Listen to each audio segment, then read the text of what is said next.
तो 49 कारिका अपन ने खाली वाचस्पति मिश्रा में से पढ़ी थी ना। अभी डॉक्टर के नोट्स पढ़ लेते हैं। हाँ, I'll just get my book. या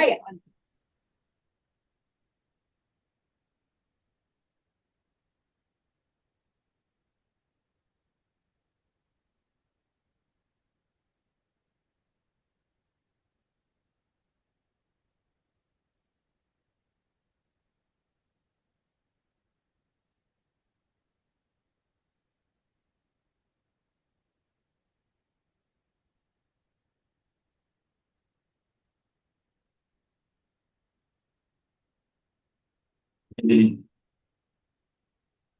एकादशेन्द्रिय सह बुद्धिवदेर Let's start. दृष्टा सप्त दशवधा बुद्धे विपर्यय या पुष्टि सिद्धि नाम। तू पढ़ रही है योगिता? हाँ मैम, मैं पढ़ती हूँ। Karika number 49, Dr. Saab's note. The 28 dysfunction or Shaktis arise due to injuries, defects to the 11 organs, capabilities, manas, and the 10 indriyas, as well as due to the reversing of the 9 contentments, tusti, and 8 attainments, siddhi. The nature of buddhis has been explained and also its disabilities. Example, many a times buddhi is unable to show us the right things.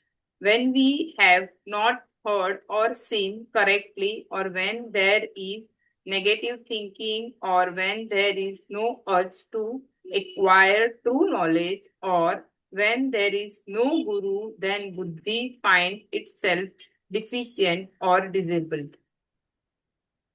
What could deficient और disabled? disabled? Deficient यानी कमी उसमें होना, disabled यानी कि क्षमता है लेकिन उसका उपयोग नहीं हो रहा है। हम रिपीट करें कौन सा कारिका है? 49. 49. हाँ,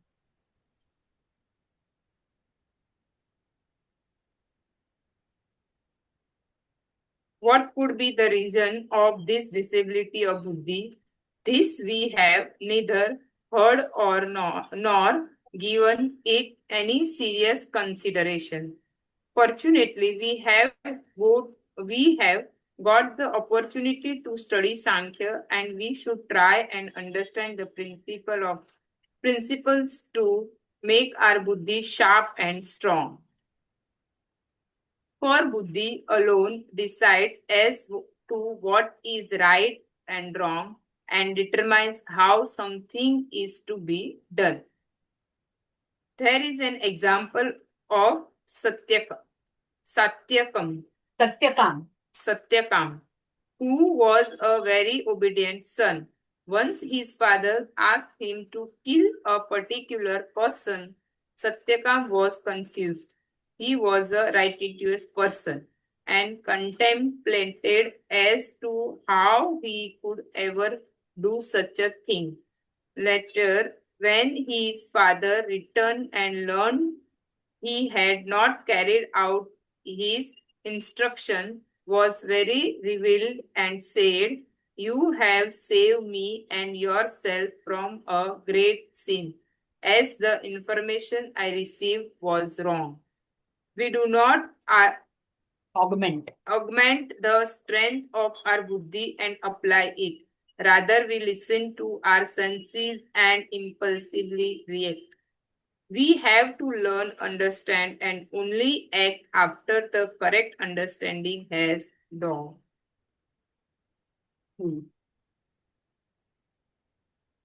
हेलो भावना, मुझे लगता है कि looking at you are with us, you are looking at the same notes as we are reading. Yeah. 49. 49th कारिका from Dr. Jaydev's notes, अपने इंस्टीट्यूट वाले notes. सॉरी मैम, मेरे पास जयदेव डॉक्टर साहब के नोट्स नहीं है, बट कारिका है मेरे पास, but I don't have doctor PDF भेजा था ना व्हाट्सएप ग्रुप में, पीडीएफ है ना, या उसको प्रिंट करवा लो। अच्छा, ओके। हाँ, फिर भी एक बार ma'am I just wanted to ask you कि जो कारिका के नोट्स हैं और डॉक्टर जयदेव के वो डिफरेंट पेजेस होंगे नेचुरली ना? वेरी ऑब्वियसली हर एक का कमेंट्री हाँ अलग अलग होगा ना। या वही मैंने कराया नहीं अब तक। और ठीक है। डॉक्टर जयदेव के जो नोट्स हैं वो बहुत प्रैक्टिकल डाउन टू अर्थ है, इमीडिएटली यूज करने वाले जैसे हैं। अच्छा। और वो जरूरी नहीं है कि हमेशा कारिका के अंदर जो भी बातें कही है सबके ऊपर बात करें। वो उसका हाँ। जो मेन मुद्दा होता है जो लाइफ में हम्म। अभी एप्लीकेशन करने लायक है, ज्यादातर उसके ऊपर ही उनका थ्रस्ट ओके। रहता है। करेंगे पूरी बात भी थोड़ी सी बोलते हैं, लेकिन हाँ। मेन इंपॉर्टेंस उनका प्रैक्टिकल एस्पेक्ट के ऊपर है। या और because I was best reading the कारिका के मैं 49 सूत्र को देख रही थी अभी। नहीं, और बेस्ट थिंग ये है कि वो एग्जाम्पल के साथ में समझाते हैं हाँ ना, तो वो जल्दी से घुस जाता है। और एग्जाम्पल भी वैसा रहता है कि अपने लायक होने चाहिए। हाँ, हम्म। अपने जीवन में अपने, उतार हाँ, सके ऐसा। मतलब आप डेली रूटीन में प्रैक्टिस कर सकते हो, हम्म। Like that. या सो इट्स अ वेरी, वो खासियत मतलब, है उसकी। यस नहीं I yes. Will get my PDF हाँ, प्रिंटेड इसको तो प्रिंट मैं करवा लो। आई बी प्रिपेयरिंग। ठीक है मैम। ऐसा करते हैं, इसको धीरे से फिर से पढ़ते हैं। हम्म। हाँ। The nature of buddhi has been explained and also its disabilities. इस कारिका के अंदर बुद्धि का एक्सप्लेनेशन चालू है। तीन हम्म। कारिका पहले शुरू हुआ था, 45 या 46 में शुरू हुआ था, राइट। हम्म। हम्म। कि हम्म। बुद्धि के ये चार कैटेगरीज हैं। हम्म। बुद्धि के प्रकारों के 62 टाइप्स हैं, उसकी चार कैटेगरीज हैं। और चार कैटेगरीज हैं। एक है डिसेबिलिटी, सॉरी, एक है विपर्य, दूसरा डिसेबिलिटी, तीसरा तुष्टि फोर्थ सिद्धि। कंटेंटमेंट, और चौथा सिद्धि अटेनमेंट्स। तो नहीं, यानी 45 से भी पहले हो गया, क्योंकि दो तीन कारिकाओं में तो हमने विपर्य की बात की। एक बार क्लेशों की बात की, और फिर क्लेशों के भी जो 50 प्रकार हैं उनकी बात की। फिर उसके बाद में आया ये अशक्ति। तो अब हम अशक्ति की जो बात कर रहे हैं, उसके अंदर भी 28 अशक्तियां हैं। लेकिन क्योंकि बाकी की जो दो हैं, तुष्टि और सिद्धि, वो अगली दो कारिकाओं में जब तुष्टि और सिद्धि की बात की जाएगी, तो अशक्तियों को समझना है कि उसके उलट है। तो इसलिए हम एक बार उसको बाजू में छोड़ते हैं और यहां पर ध्यान खास देते हैं इंद्रियों की अशक्ति के ऊपर। तो वो जब तुष्टि समझेंगे और अशक्ति ये सिद्धि समझेंगे, तब उसका उलट का भी अशक्ति के अंदर एडिशनल हो जाएगा। तो अभी हम इंद्रिय की बात कर रहे थे। तो for example, many a times बुद्धि is unable to show us the right things. यानी कि हमारी बुद्धि हमारे को सही चीज नहीं दर्शाती। अब वो सही चीज नहीं दर्शाती, उसके लिए बाद में लास्ट में उन्होंने सत्यकाम की कहानी दी है। ये सत्यकाम के पिताजी ने उसकी माता जी के बारे में, किसी ने उनको बाजार के अंदर ऐसे झूठा झूठा कह दिया that she is deceiving him.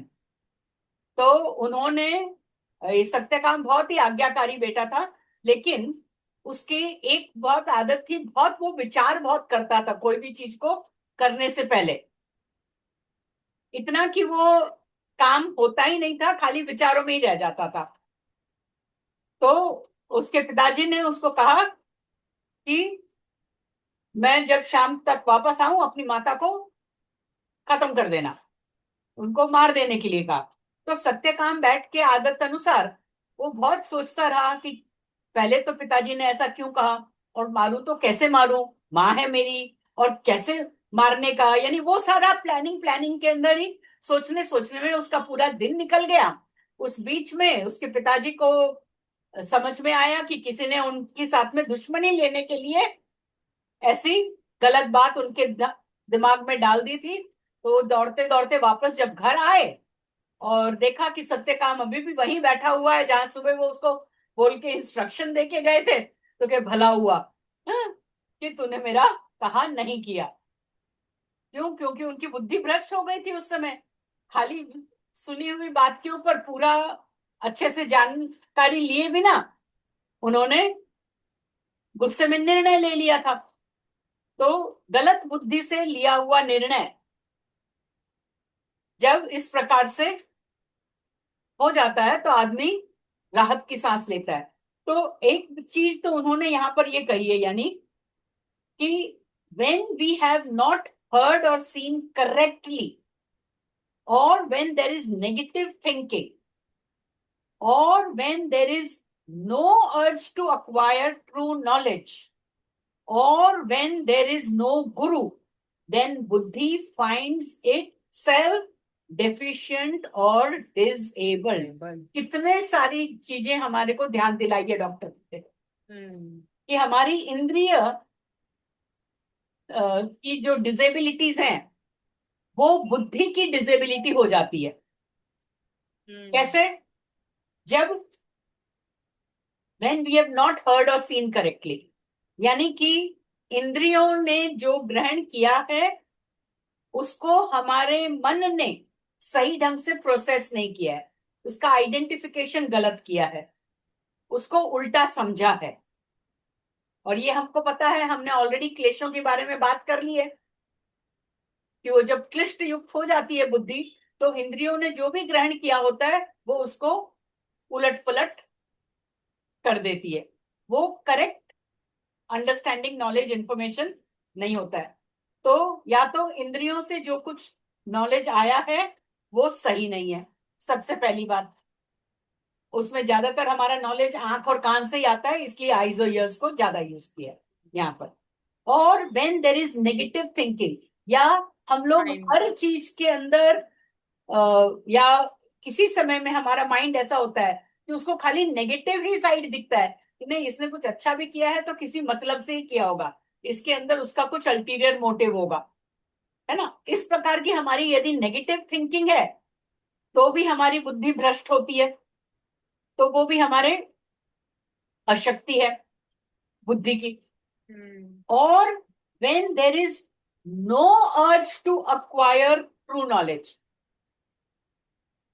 किसी से खाली सुन लिया, एक बार देख लिया और हम उसी को मान लेते हैं, उसी को सही मान लेते हैं, हम इच्छा ही नहीं है कि ठीक से शांति से सोचें समझे, उसको इन्वेस्टिगेट करें और एक्चुअली जो सही है उसको जानने का प्रयास करें। एक बार देख लिया कि अच्छा ये आदमी पोटैटो चिप्स खाता है, यानी कि इसको आलू ही पसंद है, तो उसको जब देखो तब आप उसको आलू ही खिलाओ, है ना। तुमने जानने की कोशिश ही नहीं की, बस तुम्हारा को चाहिए ही नहीं कि तुम सही जानो। यदि ऐसी बुद्धि है तो ये तो अशक्ति वाली बुद्धि हो गई ना, ये बुद्धि की कमजोरी है। यस। तो सही जानने की चेष्टा नहीं होने की इच्छा, there is no urge to have true knowledge. अरे जान देना, इतना बहुत ज्यादा नहीं जानने का है मेरे को, हाँ मेरे लिए इतना ही काफी है, हम लोग ऐसा कर जाते हैं। तो ये एक और डिसेबिलिटी हुई। और व्हेन देयर इज नो गुरु, गुरु की महत्ता क्या है कि सही दिशा दिखाए, और गुरु की महत्ता तभी है जब हम गुरु के पास में जाके पूछे और उसकी बात को सुने और माने। कई लोग गुरु करते हैं लेकिन उनका कहा मानते बिल्कुल नहीं है, खाली सुन के आ जाते हैं और वैसा कहा हुआ करते नहीं है। तो दोनों ही प्रकार से कहो कि वो गुरु न होने के बराबर हुआ, है ना। यदि हम कहना नहीं मानते तो वो गुरु है ही नहीं। एंड देन बुद्धि फाइंड्स इटसेल्फ डेफिशिएंट और डिसेबल्ड। तो बुद्धि अपनी जो क्षमताएं हैं उसके अंदर कमी हो देखती है, और जो भी वो कर सकती है वो पूरा सा कर नहीं सकती। तो ये कारिका हमें अशक्तियों के बारे में बता रही है, रियली स्पीकिंग अशक्ति ऑफ बुद्धि, क्योंकि सारे बुद्धि के ही प्रकार की बात हो रही है। अब ये अशक्तियां, ये जो भी 4-5 चीजें अभी हमने देखी, क्या क्या, सही ढंग से सुनना नहीं, देखना और देखना सुनना नहीं, फिर नकारात्मक नेगेटिव सोच, थिंकिंग, फिर सही नॉलेज नहीं जानने की तमन्ना, और गुरु न होना, गुरु न हो, है ना। ये 4-5 चीजें जो कही है, ये सारी अशक्तियां बुद्धि में किन किन चीजों से आती है? इन 28 डिसेबिलिटीज की वजह से आती है। उसमें से हम सबसे पहले शुरुआत करते हैं कि अच्छा, what could be the reasons for these disabilities of बुद्धि? This we have neither heard not given it any serious consideration. हम लोग लकी हैं कि हम सांख्य पढ़ रहे हैं। हम्म। ये अशक्ति कहाँ से आती है, हमारे को सांख्य ने बताया है। बराबर। हाँ, तो fortunately we have got an opportunity. सबसे पहले तो अपने आप को लकी समझो कि तुम ये कारिका तुम्हारे सामने आई है, तुम इसको देख रहे हो, समझ रहे हो। Got the opportunity to study Sankhya and we should try and understand. तो अब मौका मिला है तो हमें ठीक से समझना चाहिए। प्रिंसिपल्स टू मेक अवर बुद्धि शार्प एंड स्ट्रांग, यानी कि हम लोगों के पास में जो डिसेबिलिटी है, हमें उसके साथ में जीने की जरूरत नहीं है। हम लोगों को सांख्य मिला है, हम लोग उसको पढ़ते हैं, उसकी स्टडी करते हैं, तो हम इस प्रिंसिपल को समझकर अपनी बुद्धि को शार्प कर सकते हैं। तो जो भी हमारी अशक्तियां हैं, हम उनको दूर कर सकते हैं, क्योंकि हमें उसका बेसिक प्रिंसिपल समझ में आ जाएगा हाँ। यदि हम इसको देखेंगे। So for buddhi alone decides as to what is right and wrong and determines how something is to be done. Done. क्योंकि सिर्फ बुद्धि ही है जो खुद डिसाइड करती है कि क्या करना है और कैसे करना है। तो बुद्धि में से ये अशक्तियां यदि हम निकाल दें, तो हम सही ढंग से बुद्धि का उपयोग कर सकते हैं। और उसके बाद में ये सत्यकाम वाली कहानी बताई है। तो सत्यकाम वाली कहानी में सत्यकाम की खासियत क्या थी? He was a procrastinator. वो अ, अपने विचारों में बहुत खोया रहता था, ओवर थिंकिंग बहुत करता था। और वो थिंकिंग थिंकिंग के अंदर उसका सारा टाइम चला चला जाता। जाता था। मन का बड़ा अच्छा था, लेकिन करता कुछ कभी ही करता था। हाँ, उसका एक्शन से ज्यादा थिंकिंग के ऊपर ही उसका ध्यान रहता था। तो अब वैसे कहो तो ये तो नकारात्मक बात हो गई ना, हम्म। खाली सोचते रहना और कुछ करना नहीं। डिसेबिलिटी हो गई। हाँ, है तो डिसेबिलिटी। लेकिन यदि ये सोच आपको ट्रुथ तक जाने के लिए यदि तुम कर रहे हो, बिकॉज सत्य काम क्योंकि था सात्विक बुद्धि वाला, हम्म। तो हो सकता है कि वो इतना इसलिए सोचता था क्योंकि वो जब तक सत्य तक नहीं पहुंचे। क्यों मारूं मैं उसको? हाँ, और कैसे मारूं, कैसे और मारूं? हाँ। पिताजी ने क्यों कहा ऐसी बात, हम्म। है ना? हम्म। तो वो सत्य उसके पास नहीं था। हम्म। तो जब तक सत्य तक नहीं पहुंचे, उसके ऊपर एक्शन ले लो, तो फिर तो नुकसान होना ही होना है। हम्म। तो हमारी बुद्धि क्या बिल्कुल क्लियरली हमें पता है कि कौन सी डिसेबिलिटी या कौन सी चीज के अंदर डेफिशिएंट है। हमने जो होमवर्क किया वो डेफिशिएंसी मालूम करने के लिए किया ना, कि हमारी कौन सी है इंद्रिय में कितनी डेफिशिएंसी है, किस प्रकार की डेफिशिएंसी है, वो अभी तक हमने नहीं खास काम किया है। लेकिन किस इंद्रियों को हम डेफिशिएंटली इस्तेमाल करते हैं, उसके ऊपर हमने थोड़ा ध्यान देना शुरू किया है। तो we are lucky, fortunate that we have begun to understand that and look at it. और यदि हम ये ऐसा करेंगे तो हमारी बुद्धि शार्प और स्ट्रांग हो जाएगी। तो कितना मोटिवेट करने की कोशिश की है डॉक्टर जयदेव ने हमारे को कि तुम्हारी बुद्धि को शार्प और स्ट्रांग तुम कर सकते हो। क्यों? क्योंकि तुम ये कारिका पढ़ रहे हो, तुम सांख्य सीख रहे हो। हम्म? और तुम्हारे को ये प्रिंसिपल अभी मालूम है कि बुद्धि इस वजह से सही काम नहीं कर पाती है। तो लास्ट में जो 2 सेंटेंस उन्होंने गए हैं, दो sentence, we do not augment the strength of our buddhi and apply. हम उसकी हमारी बुद्धि की जो ताकत है उसको पूरी तरह से समझते नहीं है और इस्तेमाल नहीं करते। हर समय हमारी बुद्धि को हम ठीक से इस्तेमाल नहीं करते, काम में नहीं लाते हैं। Rather we listen to our senses and most important, impulsively react. ये थोड़े दिनों पहले भी अपने कॉन्वर्सेशन में आया था, impulsiveness, है ना? तो हम इमीडिएटली सेंसेस से जो भी मिला है बिना बुद्धि तक जाए, बिना उसकी सत्यता का ठीक से ज्ञान लिए, बिना ये देखे कि हमारी बुद्धि पॉजिटिव है कि नहीं, उस समय नेगेटिव थिंकिंग में ही, क्लिष्ट भाव से ही हम तुरंत निर्णय लेकर इंपल्सिवली रिएक्ट, देखा नहीं सोचा नहीं बस गुस्सा कर दिया। तो यदि हम इस प्रकार से बुद्धि का दुरुपयोग न करें तो हमारे को पूरी पूरी बुद्धि का हेल्प मिल सकता है। वी हैव टू लर्न, और ये चीज सीखी जा सकती है। डॉक्टर कह रहे हैं कि you have to learn this, we can learn this, we have to learn, understand and only act after the correct understanding has dawned।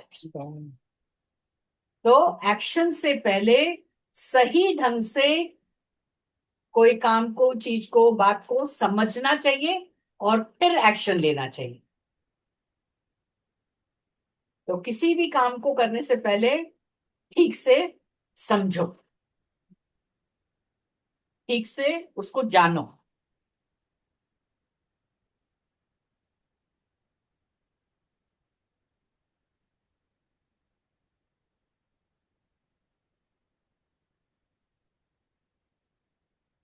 क्या आ रहा है माइंड में? कौन सी बात की जा सकती है, नहीं की जा सकती है, मुश्किल है? मेरे लिए तो सबसे पहले ये 4 कैटेगरीज जो हम लोग ने बनाई है ना, उसके ऊपर काम करना चाहिए। वो 4-5 क्वेश्चन जो स्टार्टिंग में उन्होंने दिए ना, मेरे को भी लगता है कि वो सच में, क्योंकि अभी हम इंद्रियों के ऊपर कर ही रहे हैं, वो डिसेबिलिटीज को देखते हुए ये चीज अच्छे से समझ में भी आएगी। Then we can go down down down down down. हाँ, फिर बाद में वो ठीक है। तो ये 4-5 चीजें ले लेते हैं।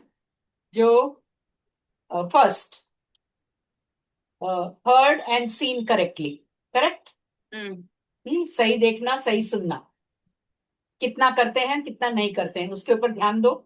क्या हम कोई भी काम करने से पहले पूरी बात को सही ढंग से सुनते हैं क्या, और सही ढंग से देखते हैं क्या, समझते हैं क्या? तो ये पहला पॉइंट हुआ, राइट। सेकंड पॉइंट है, जब भी हम कुछ निर्णय ले रहे हैं, जब भी कोई नॉलेज गेन कर रहे हैं, उस समय हमारी थिंकिंग नेगेटिव तो नहीं है। यदि नेगेटिव है तो उस समय का डिसीजन सही नहीं होगा। तो हमारी थिंकिंग पॉजिटिव है या नेगेटिव है या न्यूट्रल है तो बहुत ही अच्छा है ना? लेकिन नेगेटिव नहीं होनी चाहिए। नेगेटिव थिंकिंग के अंदर हमारा कोई भी निर्णय सही होगा नहीं तो वो होता। इम्पल्सिव होएगा, गलती होगा। ठीक है, ये 2 हुआ। तीसरा है, do we have the urge to acquire true knowledge? हम किसी भी चीज को पूरी तरह से समझकर उसको सही अंत तक उसको अच्छी तरह से पहचान कर ही निर्णय लेते हैं क्या, रिएक्शन देते हैं क्या? हमारा रिएक्शन तो सोचने समझने से पहले ही हो जाता है, इम्पल्सिवनेस काफी है। और फोर्थ है, व्हेन हमारे पास में कोई गुरु है क्या, यानी अ, गुरु है क्या, ऐसा नहीं कि हाँ मैं उसको गुरु मानती हूँ। That is not called having a guru. Having a Guru means you वो जो fully trust that person, you surrender yourself and you listen to that person when that person gives you well, good meaning advice। और तुम भी जाते हो और पूछते हो, you look for advice, you look for that support. क्योंकि एक गुरु होना होता है और एक सच में गुरु होता है। हम्म? ऐसे मानने को हम बहुतों को गुरु मान लेंगे, लेकिन गुरु वही है जिसका हम माने, जिसको माने नहीं, जिसका हम माने, फर्क है ना?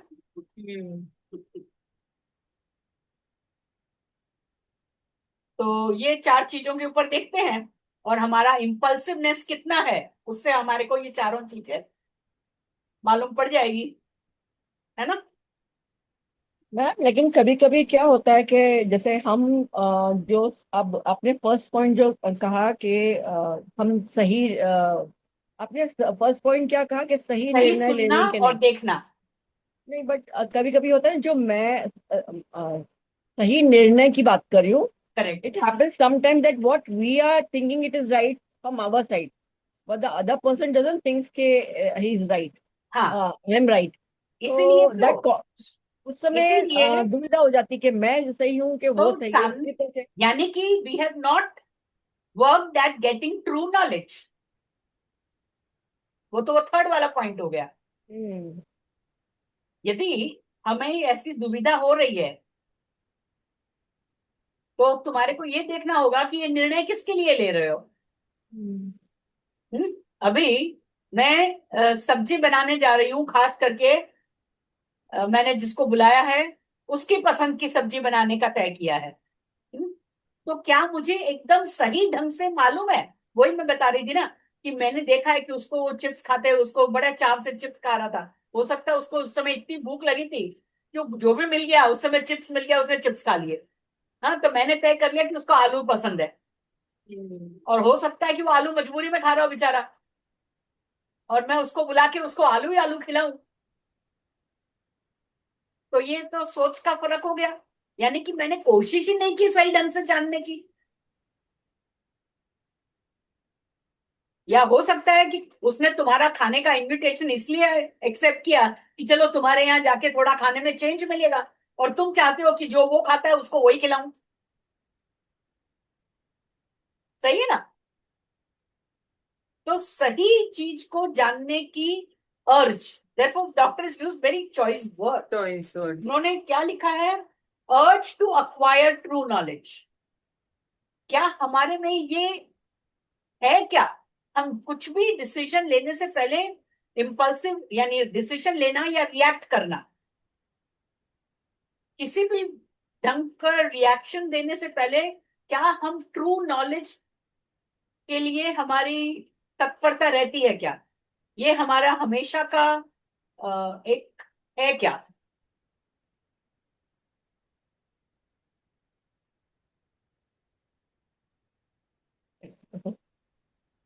It should be an important part of our decision making process, our reaction that we give every day. दिन में पता नहीं कितनी बार रिएक्ट करते हैं हम, और कितनी चीजों के लिए हम इन चारों चीजों का सही ढंग से उपयोग करते हैं।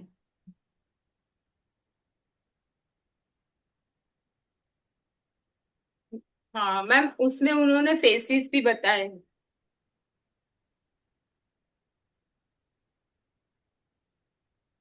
हम्म।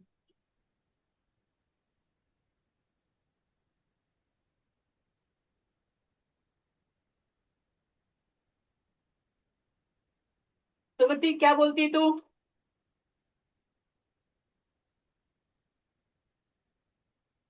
मैम मैं बीच में आई। हाँ, कोई बात नहीं, लेकिन अभी तो ये डिस्कशन तो पूरा सुना ना। बीच में आई तो उसमें भी क्या हुआ? कारिका तो पूरी सुनी ना तुम्हें? पता नहीं कहाँ से सुना, 3:30 बजे लॉग इन किया। हाँ, तो 3:30 बजे हमने दोबारा पढ़ना शुरू किया था।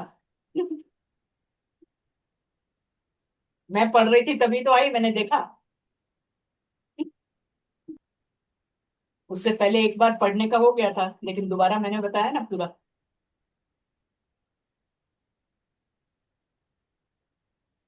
Wait, patience. आई थिंक उसमें you'll get without reacting, you can थोड़ा देर before reacting, not without reacting. Before reacting ही बोला। तूने बोला विदाउट रिएक्टिंग। नहीं, पहला बिफोर रिएक्टिंग बोला। अच्छा। तभी दैट मूवमेंट थोड़ा ज्यादा बढ़ाना चाहिए, ऐसा हाँ, लगता राइट, वो गैप जब तक नहीं दोगे अपने आप को तब तक कुछ नहीं होगा। इसलिए टिपिकल अपन बोलते ही हैं, कभी भी रिएक्ट करने से पहले काउंट 10 या ब्रीथ है। 3 times slowly. Count and breathe slowly 3 times. Hansa ji का यही है। एक सीधा सा उनका एक सोल्यूशन है कि तुम्हारे को योग शुरू करना है तो सबसे पहला काम तुम ये करो कि एक काम खत्म होता है और दूसरा काम शुरू करता हो। हम्म? तो एक काम खत्म करके दूसरा शुरू करने से पहले 3 बार गिन के सांस लो, यानी कि जस्ट तुम्हारे को वो पॉज की आदत पड़ जाए। फिर उस पॉज को सही जगह पे भी लगा पाओगे कि अपना रिएक्शन देने से पहले तुम 3 बार सांस लोगे, तो उस स्पीच के अंदर वो जो पॉज जो मिलेगा ना, उसके अंदर शायद नेगेटिविटी भी गायब हो जाए, हाँ, दृष्टि भी सही हो जाए। वो पॉज के अंदर ही सही काम होता है। वो पॉज नहीं लेते हैं, अब भागते भागते ही सब कुछ करेंगे तो फिर तो गड़बड़ है। मैम कभी कभी ऐसे गलती किया है मैंने, मतलब मुझे पीछे का मतलब आंसर मालूम रहता था। जब भी मेरा और भाई का छोटे में झगड़ा होता था या कुछ होता था ना, यूजुअली ही नोज दैट मैं हमेशा इरिटेट होती हूँ, ये करती हूँ, and I don't know whether to irritate me he was doing like that. लेकिन तभी मैं चुप हो जाती थी ना, तो सामने वाला इरिटेट हो जाता था। ही वाज मतलब ऐसा, भाई में दूसरा भी हो गया, 2 जन का मैंने एक्सपीरियंस किया। They get restless if I don't react, because उन्होंने एक एक स्वभाव शायद मेरा हमेशा देखा, दिस नहीं नहीं, उनको नेचर। सी वो हर एक को चाहिए कि मैंने कुछ किया उसका रिएक्शन आना चाहिए। अब जैसे तूने पोस्ट किया तो तेरे को लाइक चाहिए, हाँ, किसी ने देखा ही नहीं अभी तक मेरा पोस्ट, लाइक नहीं किया, तुमको रिएक्शन चाहिए, है ना। तो इरिटेट करने का भी इसीलिए होता था क्योंकि तेरे से रिएक्शन मिलता था तो उनको गेम हो जाता, तो मजा आता था। हाँ, और उनको हाँ रिएक्शन मजा नहीं आता मिला तो था। उनका मजा नहीं हुआ ना,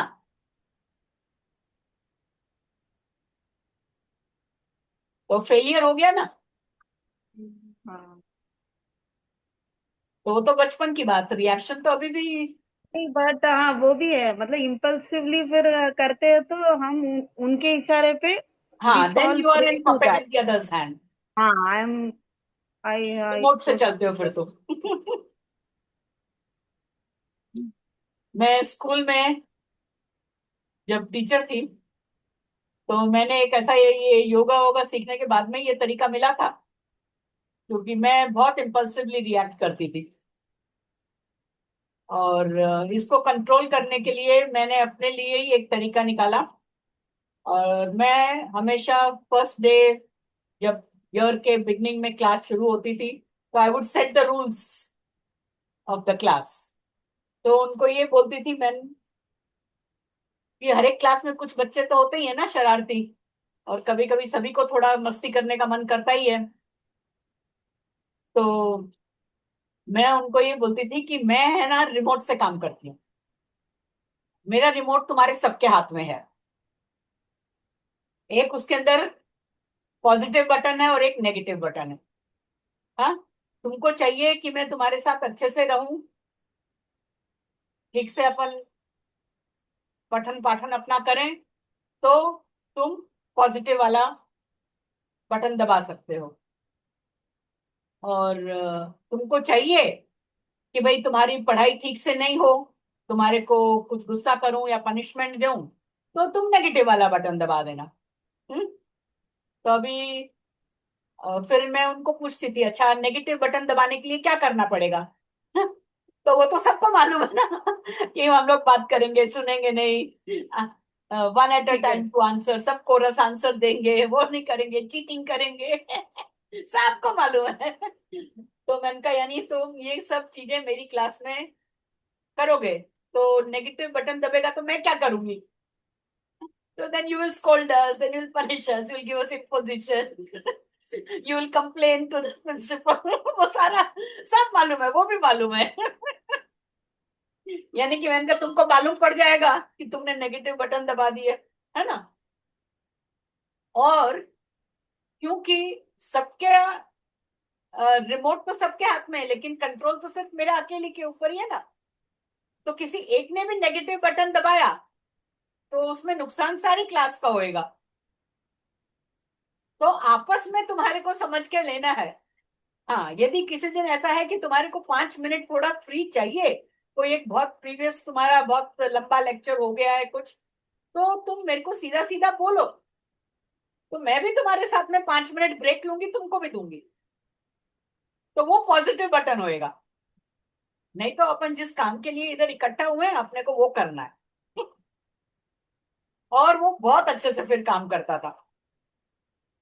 तो मेरे को डांटना नहीं पड़ता था, मैं खाली ये वार्निंग दे देती थी, मैंने कहा किसी ने नेगेटिव बटन दबाया है, तो वो अपने आप ही आपस में भी एक दूसरे को पोर्शन खत्म नहीं होगा, फिर एक्स्ट्रा क्लास लेनी पड़ेगी। ऐसा करके बहुत अच्छे से मैनेज हो जाता था।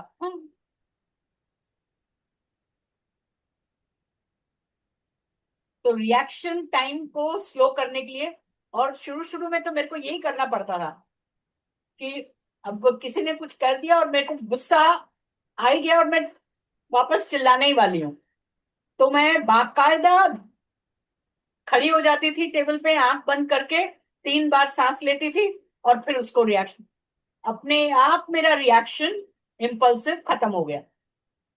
Of course it took its time, लेकिन वो जो पॉज मिलने लगा, इसलिए मैंने ये रिमोट वाला आइडिया निकाला, वो काम करने लगा, तो आई केप्ट यूजिंग इट।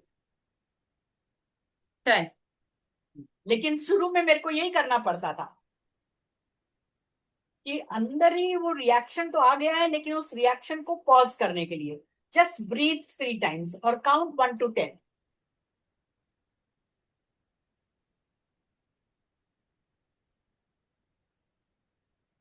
वो उतना सा पॉज में तुम्हारा अपने आप जो सेटलिंग होता है ना, वो बहुत कुछ सुधार देता है। ठीक है, समझ में आ गया होमवर्क सब? हम्म। तो चलो अगली बार इसके ऊपर शेयरिंग करेंगे। ठीक है मैम। चलो, good, all of you could join.